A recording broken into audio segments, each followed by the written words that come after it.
Hello mga rito, magdi-deliver na naman tayo pre-seller ng artist nila. Ano yan? Return to seller yan. Bali, mga nasa 7 na piraso yan na bulky. Di pa kasama pouch dyan. Kawawa naman talaga si seller. Sayang yung effort, oras, pagod nila dyan. Para ibalot yan. Siyempre, gumastos din sila ng bubble wrap. Packaging tape. Mas ma-artist lang. Minsan nagtatanong nga sila sa akin kung nag-deliver pa ba yung delivery.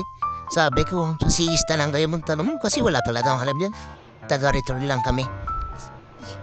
Yan lang yung masasagot ko sa inyo. Kasi ako, balik lang talaga ang trabaho namin dito. Yung trabaho namin, pick up, return to seller. Hindi kami delivery. Yan lang yung trabaho namin. Yan, patapos na ako magtali dyan para ibalik na yan kay seller. Yan yung nasa nila yan, si Tropang Antang yan. Rockers din yan. Mahilig din makinig sa mga tugtog ng mahihingay.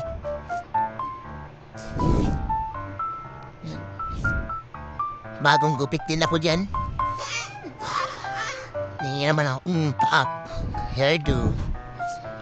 Ka muna. Okay guys, nandito na lang. Yan si Tropang Antang.